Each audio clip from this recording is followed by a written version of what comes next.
12 ज्योतिर्लिंगांपैकी एक पवित्र ज्योतिर्लिंग, ज्या ठिकाणी साक्षात भोलेबाबा निवास करतात. मंदाकिनी नदीच्या काठावर या सुंदर बर्फाच्या पाड्यामध्ये बसलेले केदारनाथ धाम. या ठिकाणी भगवान शिवजीने पंचपांडवांना दर्शन दिले आणि इथूनच स्वर्ग जाण्याचा रस्ता दाखवला होता. यासाठी या स्थळाला मुक्तिस्थान असे मानले जाते. केदारनाथ यात्रामध्ये आपली राहण्याची खाण्याची काय सुविधा आहे आणि सोबतच घोडा, पिट्टू, पालखी, हेलिकॉप्टर या सगळ्यांचे रेट काय असेल, बुकिंग कसे करायचे, यात्रा करण्यासाठी आपल्याला किती बजेट येऊ शकते, हे सर्व आपण पाहणार आहोत.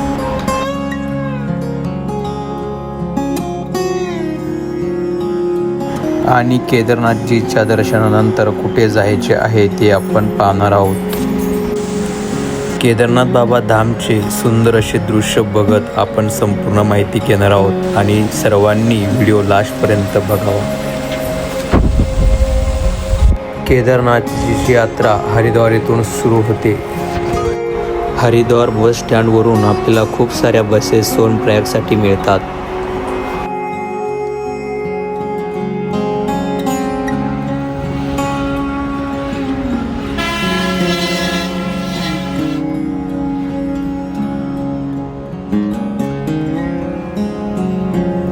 मित्रांनो, गुड मॉर्निंग.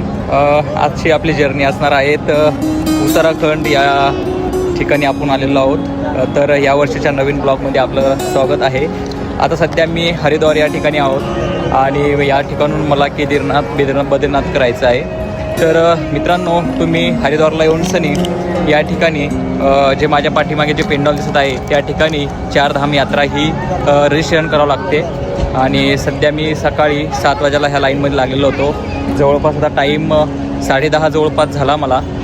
तर 4 धाम यात्रेसाठी या ठिकाणून तुम्ही आपली पास रजिस्ट्रेशन करू शकता आणि 4 धाम या ठिकाणून आपण करू शकता. तर चला मित्रांनो, आता आपण घेऊया आता पुढची जर्नी. तर जाऊया आता केदारनाथ वगैरे त्या साईडला आपण फिरायला जाणार आहोत. तर आता आपल्याला पास प्रोसेस झालेली आहे.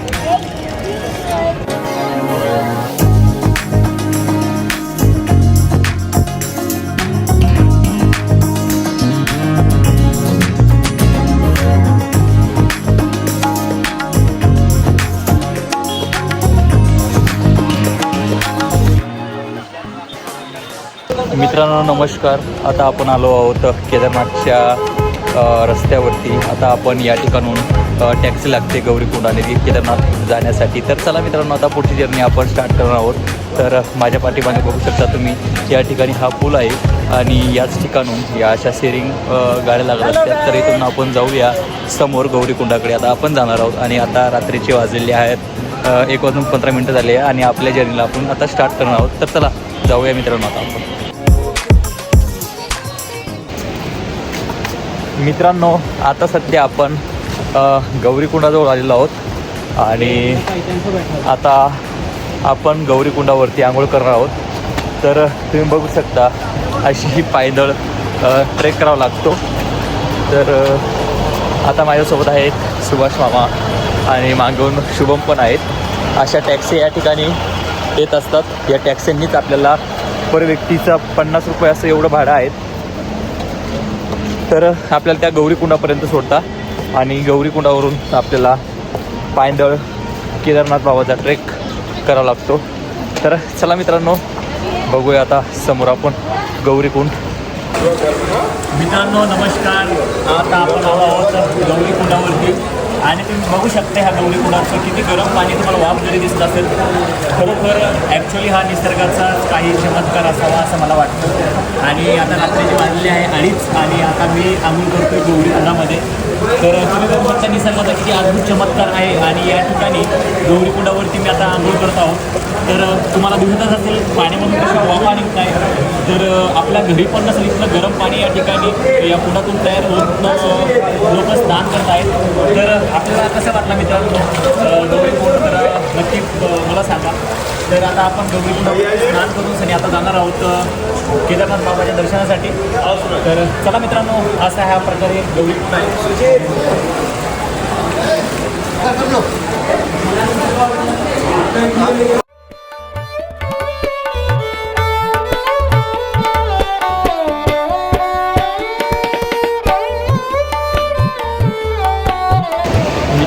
हे आहेत गौरीकुंड. लोक स्नान करत आहेत आणि माझ्या पाठीमागे बघू शकता तुम्ही खूप असे लोक या ठिकाणी स्नान करत आहेत आणि अक्षरशः ह्या पाण्यामधून गरम पाणी येतं या झिऱ्यामध्ये. याला गौरीकुंड असं म्हणतात. तर आता आपण पुढची जर्नी स्टार्ट करणार आहोत केदारनाथ बाबाकडे. तर मित्रांनो, खरंच सांगू शकत नाही, हा एक निसर्गाचा अद्भुत चमत्कार आहे आणि आता आपण इथून आपली जर्नी स्टार्ट करणार आहोत. तर चला मित्रांनो, जाऊया आता केदारनाथ बाबाच्या दर्शनासाठी.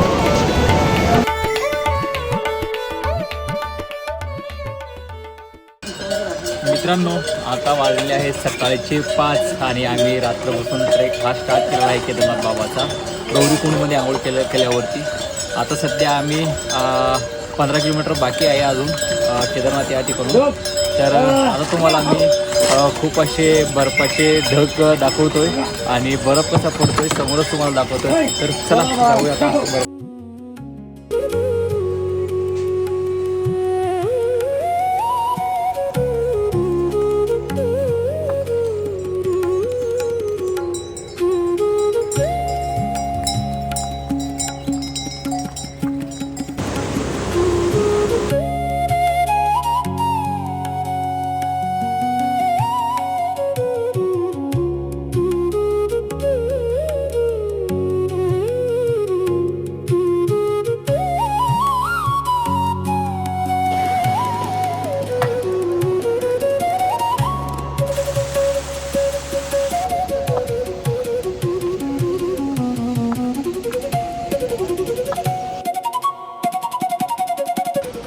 मित्रांनो, जो हा तुम्ही डोंगर दिसत आहे समोर, तर याच्या पाठीमागे सुद्धा एक डोंगर आहे.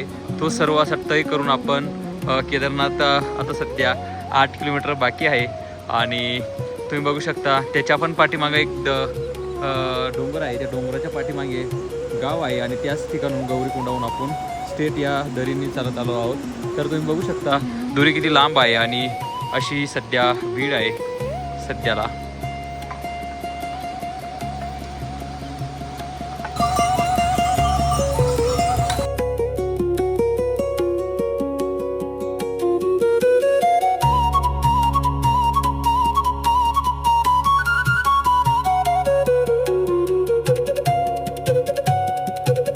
मित्रांनो, आपल्याला प्रकाश सिंग भेटले आहात. ते घोड्याची सवारी करत असतात. या ठिकाणी जे श्रद्धाळू असतात त्यांची सवारी हे नेण्याचं काम करत असतात. चंपावत या गावाचे आहात. तर भैया, आप कितने चार्ज करते हो एक सवारी लेने की? 3500 4000. 3500 4000. कितना किलोमीटर का तय होता है यहाँ? 25 किलोमीटर. 25 किलोमीटर का होता है. तो आप थक नहीं जाते हैं क्या? आपको ये क्या आदत हो गई ना चढ के? तर मित्रांनो, या ठिकाणी खूप अशी ऑक्सिजन लेवल कमी सुद्धा आहे. काय सांगावं तुम्हाला, कळत नाही मला तर काही. मला बोलताना सुद्धा दम लागतोय, काय करणार. तर मित्रांनो, आपण जर केदारनाथ जर्नीसाठी नवीन असाल तर आपण एक कापूर सोबत ठेवा किंवा खाली ऑक्सिजन सिलेंडर मिळत असतं ते सोबत ठेवावं. कारण खूपच असे ऑक्सिजन लेवल वरती कमी आहे आणि खूप तय करावं लागते मित्रांनो या ट्रेकसाठी. काय सांगणार, अवघड आहे, सोपं नाही आहे. मला तरी असं वाटतं आपण घरूनच बोलतो केदारनाथ केदारनाथ, पण केदारनाथ बाबा एवढे सोपे नाही आहे. एवढ्या वरती आहे. 20 ते 25 किलोमीटर अंतराचा असा हा ट्रेक आहे. तर तुम्ही बघू शकता माझ्या मागे सर्व लोक या ठिकाणून घोडा सवारी करतात. चला करूया एन्जॉय. आणि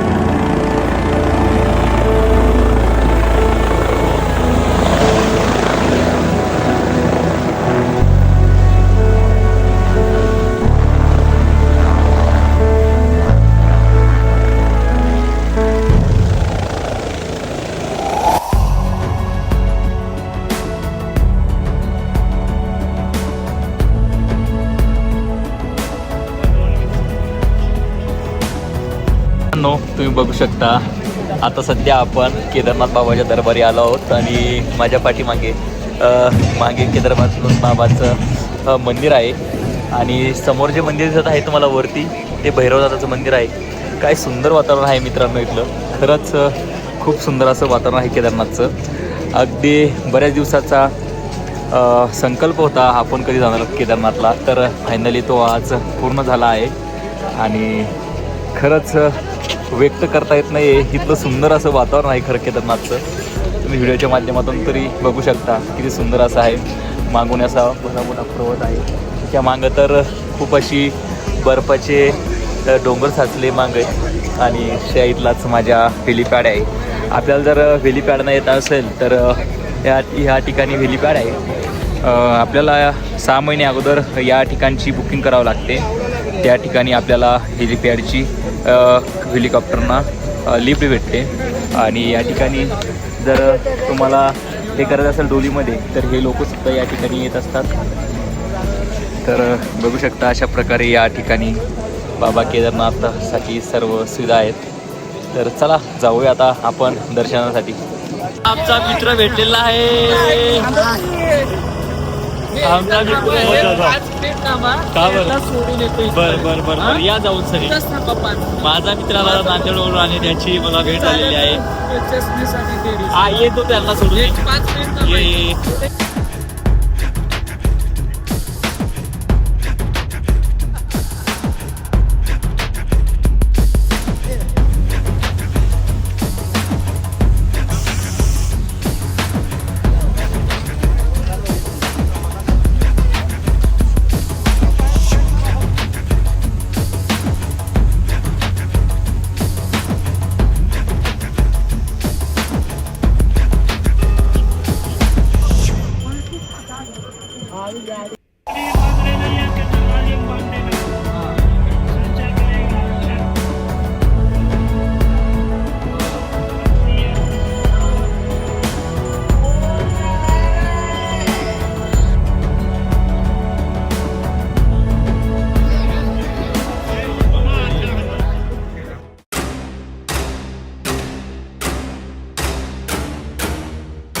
तुम्ही बघू शकता माझ्या पाठीमागे आपले केदारनाथ बाबाचं मंदिर आहे आणि खूप सुंदर असा वातावरण आहे मित्रांनो. इथं अनेक म्हणजे जगातूनच म्हणावं लागेल, कारण जगातून पर्यटक या ठिकाणी येतात आणि भारतातून सर्व ठिकाणी या ठिकाणी सर्व भाविक या ठिकाणी येत असतात. तर तुम्ही बघू शकता किती सुंदर असं वातावरण आहे.